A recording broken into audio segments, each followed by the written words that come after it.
നമസ്കാരം. ശരിയായ അറിവില്ലാതെ ഒരു വാഹനമെടുത്ത് നിരത്തിലേക്ക് ഇറങ്ങിക്കഴിഞ്ഞാൽ അപകടം ഉണ്ടാകും എന്നുള്ള കാര്യത്തിൽ ഒരു സംശയമില്ല. അതുപോലെ തന്നെയാണ് ജീവിക്കാനും പഠിക്കാതെ ഇറങ്ങുന്നവരെയും പഠിച്ചിട്ട് ജീവിക്കാൻ ഇറങ്ങുന്നവരെയും തമ്മിലും വ്യത്യാസം നമുക്ക് പെട്ടെന്ന് തിരിച്ചറിയാൻ പറ്റും. ജീവിതം എങ്ങനെയാണ്? പഠിക്കുകയല്ലേ? അനുഭവങ്ങളിലൂടെ പഠിച്ചാൽ പോരെ. ഇന്നത്തെ തിരക്ക് പിടിച്ച ജീവിതയാത്രയിൽ ജീവിക്കുന്നത് എങ്ങനെയാണെന്ന് പഠിപ്പിക്കുന്ന സാഹചര്യങ്ങളുണ്ട്. അത് പഠിച്ചവർ ജീവിത വിജയം നേടുകയും ചെയ്യും. ഇന്ന് എന്നോടൊപ്പം ഒരു സ്പെഷ്യൽ അതിഥിയുണ്ട്. വിങ്സ് ടു വിൻ എന്ന ഇൻസ്റ്റിറ്റ്യൂട്ടിൻ്റെ ഡയറക്ടറായിരിക്കുന്ന സിജു തോമസ് ആലഞ്ചേരി. അദ്ദേഹം ഇപ്പോൾ കോർപ്പറേറ്റ് തലങ്ങളിലും സ്കൂൾ കോളേജ് തലങ്ങളിലുമൊക്കെയുള്ള എല്ലാ പ്രായത്തിലുമുള്ള വ്യക്തികൾക്കും ആവശ്യമായ ലൈഫ് സ്കിൽസ് പ്രദാനം ചെയ്യുന്ന ഒരു വ്യക്തിയാണ്. നമസ്കാരം സാർ. നമസ്കാരം. Thank you. ഞാൻ ആമുഖമായി സൂചിപ്പിച്ചതുപോലെ ജീവിക്കാൻ ഒരു ട്രെയിനിങ്ങിൻ്റെ ആവശ്യമുണ്ടോ? ശരിക്കും വളരെ കാലോചന ഒരു ചോദ്യമാണത്. ഈ ഒരു കാലഘട്ടത്തിൽ ഒത്തിരി പേര് ചോദിക്കുന്ന ഒരു ചോദ്യം, പ്രത്യേകിച്ച് മാതാപിതാക്കന്മാർ, അധ്യാപകർ ചോദിക്കുന്ന ചോദ്യമാണ്. ഇവിടെയാണ് ശരിക്കും ലൈഫ് സ്കിൽസിൻ്റെ ഒരു പ്രാധാന്യം. ശരിക്കും ഒറ്റ വാക്കിൽ പറഞ്ഞാൽ ജീവിക്കാൻ ഒരു മനുഷ്യനെ പ്രാപ്തനാക്കുന്നത് ഒരു വ്യക്തിക്ക് പ്രധാനമായിട്ടും ഒരു പേഴ്സണൽ ലൈഫുണ്ട്, ഒരു സോഷ്യൽ ലൈഫുണ്ട്, പിന്നെ വളർന്നു വരുമ്പോൾ ഒരു പ്രൊഫഷണൽ ലൈഫ്. അങ്ങനെ ജീവിതത്തിൻ്റെ തലങ്ങൾ വ്യത്യസ്തങ്ങളാണല്ലോ.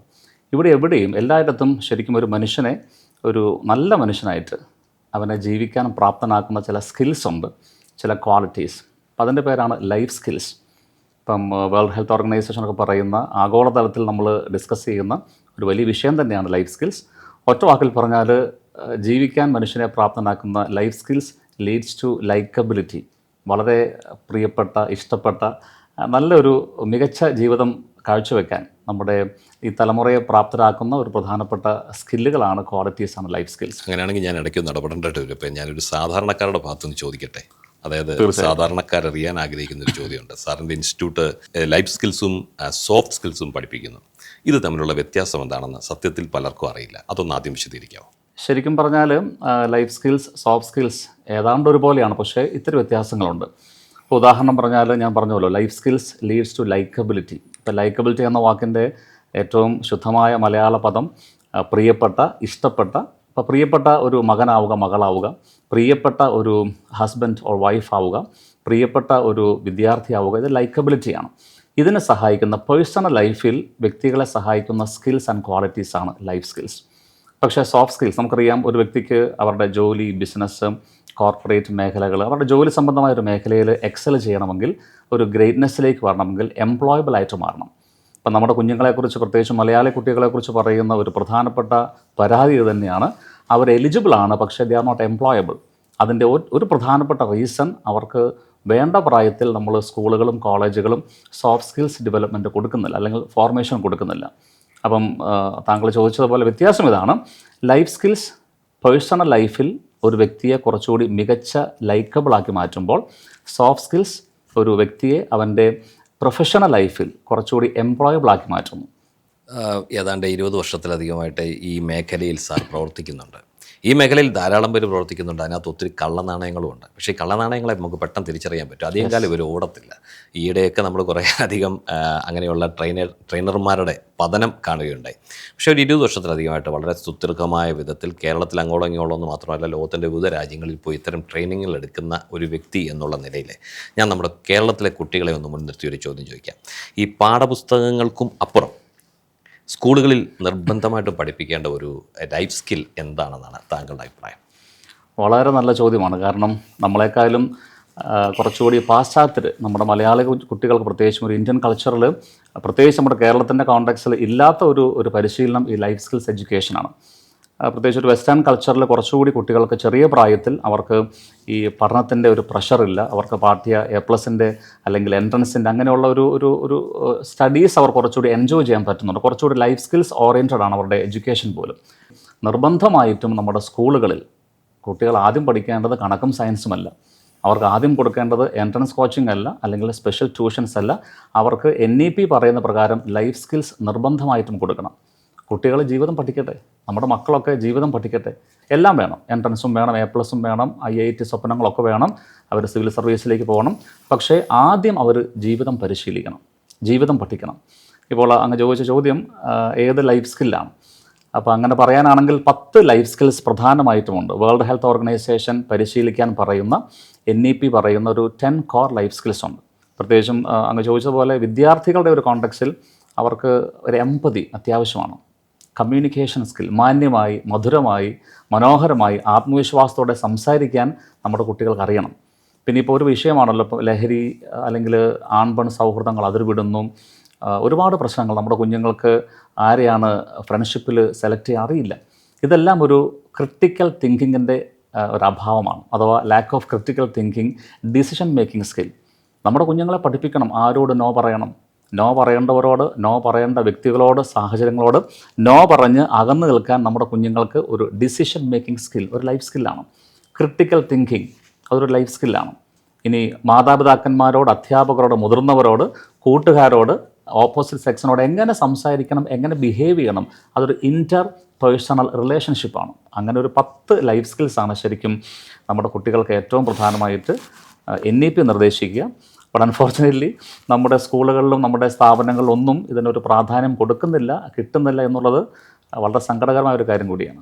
ഈ കഴിഞ്ഞ ദിവസം ഒരു പത്രവാർത്ത എന്നെ വല്ലാതെ വേദനിപ്പിച്ചായിരുന്നു. ഒരു കുട്ടി പരീക്ഷയിലെ പരാജയത്തിന് മാതാപിതാക്കളോട് മാപ്പ് പറഞ്ഞ് ജീവിതത്തിൽ നിന്ന് തന്നെ അങ്ങ് ഒഴിവായി കൊടുക്കുകയാണ്. ഞാൻ വായിച്ചിരുന്നു. എനിക്ക് വളരെ സങ്കടം തോന്നി. വാസ്തവത്തിൽ ഈ പരാജയത്തെ എങ്ങനെ നേരിടണമെന്ന് നമ്മുടെ വിദ്യാഭ്യാസ സമ്പ്രദായത്തിൽ പഠിപ്പിക്കുന്നില്ലെന്ന് തന്നെയാണ് എനിക്ക് തോന്നുന്നത്.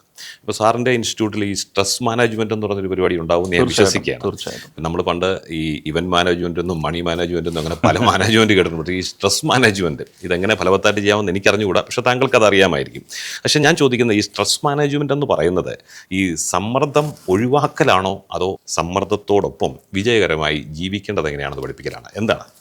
തീർച്ചയായിട്ടും ഒരു മനുഷ്യൻ്റെ ജീവിതത്തിൽ സ്ട്രെസ്സ് അവോയ്ഡ് ചെയ്യാൻ പറ്റില്ല.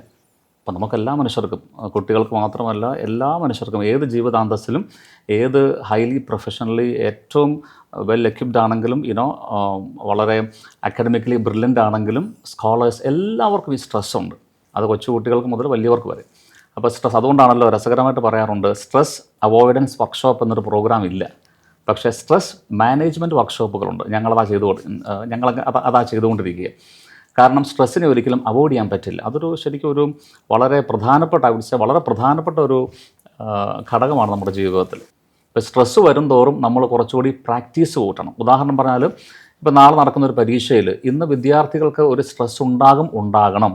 പക്ഷേ ആ നാളത്തെ സ്ട്രെസ്സിനെ, പരീക്ഷയുടെ സ്ട്രെസ്സിനെ അവർ കുറച്ചുകൂടി പ്ലാനിങ്ങിലേക്ക് മാറ്റണം, കുറച്ചുകൂടി പ്രിപ്പറേഷനിലേക്ക് മാറ്റണം. കുറച്ചുകൂടി അവരൊന്ന് തനിയെ ഇരുന്ന് ചില കാര്യങ്ങൾ കണക്കാണെങ്കിൽ എഴുതി പഠിച്ച് കണക്ക് കൂട്ടി ഈ പ്ലാനിങ്ങും പ്രിപ്പറേഷനും കൂടുന്തോറും പെർഫോമൻസ് അവർ കുറച്ചുകൂടി എക്സൽ ചെയ്യാൻ പറ്റും. അപ്പോൾ വേണ്ടത് സ്ട്രെസ്സിനെ പോസിറ്റീവായിട്ട് സ്വാഗതം ചെയ്യുക, അവിടെ പ്ലാനിങ്ങും പ്രിപ്പറേഷനും കൂട്ടി പെർഫോമൻസ് മെച്ചപ്പെടുത്താനുള്ളൊരു സ്ട്രെസ് മാനേജ്മെൻറ്റ് പ്രോഗ്രാമാണ് ഞങ്ങൾ ചെയ്യുക. നമ്മുടെ സ്കൂളുകളും അല്ലെങ്കിൽ നമ്മുടെ ഈ ഒരു മാനേജ്മെൻറ്റ് കോഴ്സിൻ്റെ ഭാഗമായിട്ട് MDP ഒക്കെ നമ്മൾ പല സ്ഥാപനങ്ങളിലും, കോർപ്പറേറ്റ് സ്ഥാപനങ്ങളും കൊടുക്കുന്നുണ്ട് സ്ട്രെസ് മാനേജ്മെൻറ്റ് വർക്ക്ഷോപ്പ്. അപ്പം ഉത്തരം ക്ലിയർ ആണെന്ന് തോന്നുന്നു. സ്ട്രെസ്സിനെ ഒരിക്കലും അവോയ്ഡ് ചെയ്യാൻ പറ്റില്ല. അത് ജീവിതത്തിൻ്റെ അവസാനം വരെ ഏറ്റക്കുറച്ചിലുണ്ടെന്ന് മാത്രമേ ഉള്ളൂ. പക്ഷേ ഇതിനെ ഇഫക്റ്റീവായിട്ട് മാനേജ് ചെയ്യാൻ പറ്റും. ഇപ്പോൾ ഒരു കോർപ്പറേറ്റ് സ്ഥാപനത്തിലോ അല്ലെങ്കിൽ ഒരു വിദ്യാഭ്യാസ സ്ഥാപനത്തിലോ അല്ലെങ്കിൽ വ്യക്തിപരമായോ താങ്കൾക്ക് ഒരു അവസരം കിട്ടിയാൽ തിരികെ എന്താണ് അവർക്ക് ഓഫർ ചെയ്ത് കൊടുക്കുന്നത്? താങ്കൾ അവിടെ വന്നാൽ, താങ്കൾ ഈ ഒരു കോഴ്സ് നടത്തിയാൽ അവർക്ക് എന്താണ് മടക്കി കിട്ടുക? നമുക്ക് കോർപ്പറേറ്റ് ട്രെയിനിങ് പ്രോഗ്രാംസ് ഉണ്ട്. എഡ്യൂക്കേഷൻ ഇൻസ്റ്റിറ്റ്യൂഷൻസിൽ, കോളേജുകൾ, സ്കൂളുകൾ, ടീച്ചേഴ്സ് ട്രെയിനിങ് പ്രോഗ്രാം, FDPs ഉണ്ട്, faculty development program, management development programs. സ്റ്റുഡൻസിന് 1 day മുതൽ 6 months വരെയുള്ള ഓൺഗോയിങ് ഫോർമേഷൻ. അപ്പോൾ ഞങ്ങളുടെ ടീമാണ് wings to win life skills academy. ഞങ്ങളുടെ പ്രത്യേകത, ഇതൊരു ഓൺഗോയിങ് ഫോർമേഷനാണ്. ശരിക്കും ട്രെയിനിങ് എന്ന് ഞങ്ങൾ വിളിക്കാറില്ല, മറിച്ച് ട്രെയിനിങ് ഒരു വൺ ടൈം ഒരു ഡീലാണെങ്കിൽ mentoring is a helping process. അത് ശരിക്കും ഇന്ന് ആരംഭിച്ച് ഇന്നുകൊണ്ട് തീരുന്നതല്ല. It takes time. ചിലപ്പോൾ അത് 6 മാസം എടുക്കും, ചിലപ്പോൾ 3 മാസമായിരിക്കാം. എന്തായാലും ഞങ്ങളുടെ പ്രോഗ്രാമിൽ കൂടി, മെൻറ്ററിങ് വർക്ക്ഷോപ്പിൽ കൂടി കടന്നു പോകുന്ന ആൾക്കാർക്ക് 2 കാര്യങ്ങൾ ഞങ്ങൾ ഉറപ്പ് തരുന്നു. ഒന്ന്, അവരുടെ പേഴ്സണൽ ലൈഫിലും പ്രൊഫഷണൽ ലൈഫിലും ഒരു വിസിബിൾ ചേഞ്ച്. ഇപ്പോൾ കുട്ടികളാണെങ്കിൽ അവരുടെ അക്കാഡമിക്സിൽ ഒരു വിസിബിൾ ചേഞ്ച്. അതുകൊണ്ട് തീരുന്നില്ല. അവർക്ക് ഏത് സമയത്തും ഞങ്ങളെ കോൺടാക്റ്റ് ചെയ്യും. ഓൺലൈൻ, ഓഫ്ലൈൻ, അവർ കൃത്യമായ ഒരു ഫോളോ അപ്പ് സിസ്റ്റം നമുക്കുണ്ട്. അതിനകത്ത് psycho spiritual, academic, career counselling ഉണ്ട്. ഇനിയിപ്പോൾ പ്രൊഫഷണൽസിന് തീർച്ചയായിട്ടും അവരുടെ മാരിറ്റൽ ലൈഫിലുള്ള ഡിസ്പ്യൂട്ടുകൾ പോലും, അങ്ങനെയുള്ള ചില കോൺഫ്ലിക്റ്റുകൾ പോലും സോൾവ് ചെയ്യാനുള്ള ഒരു ടീം, മീഡിയേറ്റേഴ്സ് ഉണ്ട്, മെൻറ്റേഴ്സ് ഉണ്ട്, കൗൺസിലേഴ്സ് ഉണ്ട്. ഇതൊരു ടീം ബിൽഡിംഗ് ആണ്. താങ്കളുടെ ജീവിതത്തിൽ പറ്റിയ ഏറ്റവും വലിയൊരു പാഠം പഠിക്കാൻ പറ്റിയ പരാജയം, അതേപ്പറ്റി ഒന്ന് ഷെയർ ചെയ്യുമോ? നല്ല ചോദ്യമാണ്. പക്ഷേ പരാജയങ്ങൾ ഒത്തിരി ഉള്ളതുകൊണ്ട്, ഇപ്പോൾ മോട്ടിവേഷൻ സ്പീക്കർ ആയതുകൊണ്ടോ മെൻറ്റർ ആയതുകൊണ്ടോ സക്സസ് കോച്ച് ആയതുകൊണ്ടോ നമ്മൾ പരാജയപ്പെടില്ല എന്നുള്ളത് ഒരു എന്താ പറയുന്ന സ്വപ്നത്തിൽ പോലും ചിന്തിക്കാൻ പറ്റാത്ത കാര്യം. അതാണ് ഒരു ടോപ്പിൻ പ്രിൻസിപ്പിളാണ്. പക്ഷേ എല്ലാവർക്കും പരാജയമുണ്ട്. അപ്പം എനിക്കും പരാജയങ്ങൾ ഒത്തിരി ഞാൻ ഏറ്റുവാങ്ങിയിട്ടുണ്ട്. അപ്പോൾ ഈ പരാജയങ്ങൾ ഏത് പറയണം എന്ന കൺഫ്യൂഷൻ മാത്രമേ ഉള്ളൂ. എങ്കിൽ ഞാൻ ചോദിക്കാം, നിരാശ തോന്നിയിട്ട് ഒടുവിൽ അത് ഒരു മധുരിക്കുന്ന സന്തോഷമായി മാറിയ അവസരം വല്ലതും ഉണ്ടായിട്ടുണ്ട്? പെട്ടെന്ന് എൻ്റെ മനസ്സിലേക്ക് വരുന്നത് എൻ്റെ ഒരു പ്രൊഫഷണൽ ലൈഫുമായിട്ട് ബന്ധപ്പെടുന്ന കാര്യമാണ്. ഞാൻ 2003 MBA കഴിഞ്ഞ് 2003 അവസാനം ഒരു 1.5 വർഷം UTA ബാങ്കിൽ വർക്ക് ചെയ്തു. അതിനുശേഷം എനിക്കൊരു വലിയൊരു പ്രചോദനം കിട്ടി, മലേഷ്യയിൽ പഠിക്കണം. കുറച്ച് SMR Malaysia, specialist management resource organisation, ഏഷ്യയിലെ ഏറ്റവും വലിയൊരു ട്രെയിൻ ദ ട്രെയിനേഴ്സ്, ഞങ്ങളെപ്പോലെ ട്രെയിനേഴ്സിനെ മെൻറ്റേഴ്സിനെ ഫോം ചെയ്യുന്ന ഏഷ്യയിൽ വലിയൊരു സ്ഥാപനമാണ്. അപ്പോൾ ഞാൻ അവിടെ പഠിക്കാൻ തീരുമാനിച്ചു. പക്ഷേ സാമ്പത്തികം ഒരു പ്രശ്നമാണ്. ഇപ്പോൾ കേരളത്തിലെ വളരെ പ്രശസ്തമായ ഒരു ഗ്രൂപ്പിനോട്, ഒരു കമ്പനിയോട് ഞാൻ എൻ്റെ റിക്വസ്റ്റ് കൊടുത്തു, നിങ്ങളിപ്പോൾ എന്നെ ഒന്ന് സ്പോൺസർ ചെയ്യുക. ഞാൻ തിരികെ വന്ന് നിങ്ങളുടെ സ്റ്റാഫിന് അടുത്ത 1 വർഷം നിങ്ങൾ എന്തുമാത്രം എനിക്ക് വേണ്ടി പൈസ മുടക്കുന്നോ സ്പോൺസർ ചെയ്യുന്നോ അതിൻ്റെ ഇരട്ടി ഞാൻ സ്റ്റാഫ് ട്രെയിനിങ് നൽകി അത് വീട്ടിക്കോളാം. അപ്പോൾ അത് ആ സമയത്ത് എൻ്റെ ഒരു ആവേശമായിരുന്നു. പക്ഷേ വളരെ സ്നേഹപൂർവ്വം ആ കമ്പനിയുടെ MD എന്നെ പറഞ്ഞയച്ചു. ഒരു വലിയ സങ്കടമായിരുന്നു. പക്ഷേ എനിക്ക് ആ സ്വപ്നം അങ്ങോട്ട് വിടാൻ പറ്റുന്നില്ല. കാരണം ഇതിന് ഒരു പാഷനായിട്ട്, ഒരു വലിയൊരു കോൾ വിതിൻ ദ കോളായിട്ട് നിൽക്കുന്നതുകൊണ്ട് സങ്കടമുണ്ട്. പക്ഷേ എനിക്ക് നിരാശയില്ല. ഞാൻ വേറെ വഴിയിൽ ഇത്തിരി കടന്ന കൈകളൊക്കെ ആയിരുന്നു. പക്ഷേ എന്നാലും അത് കടം മേടിച്ചാണെങ്കിലും ഞാനത് പോയി. ഞാൻ ഓർക്കുന്ന SMR മലേഷ്യയുടെ ചെയർമാൻ ഡോക്ടർ ഫലൻ, ഒരു ഹാർവാർഡ് പ്രോഡക്റ്റാണ്. അപ്പോൾ അദ്ദേഹത്തിൻ്റെ ഒരു സ്പെഷ്യൽ ഇൻവിറ്റേഷന് പോയതാണ്.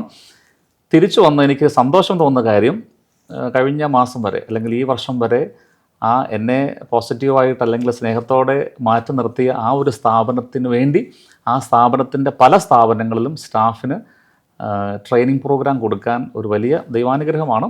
അപ്പോൾ ഞാൻ പറഞ്ഞു അത്രയേ ഉള്ളൂ, ജീവിതത്തിൽ പരാജയപ്പെടും. അതാണ് എനിക്ക് ഈ ഒരു തലമുറയോട് അല്ലെങ്കിൽ എന്നെ കേൾക്കുന്നതോട് പറയാൻ പറ്റുക. ജീവിതത്തിൽ പരാജയം എല്ലാവർക്കും ഉണ്ട്. പക്ഷെ പതറിപ്പോകാതിരിക്കുക. ഇപ്പോൾ 2 ഓപ്ഷനേ ഉള്ളൂ. ഒന്ന് to fall down is not failure പറയാറുണ്ടല്ലോ. വീഴുന്നത് ഒരു പരാജയമല്ല, അത് വീഴും. പക്ഷെ അവിടെ എഴുന്നേൽക്കണം, അതാണ് ഏറ്റവും പ്രധാനപ്പെട്ടത്. അപ്പോൾ അങ്ങനെ എനിക്ക് ദൈവാനുഗ്രഹം കൊണ്ട് എഴുന്നേൽക്കാൻ പറ്റി. അതുകൊണ്ട് ഈ ഒരു 20 years കഴിഞ്ഞു.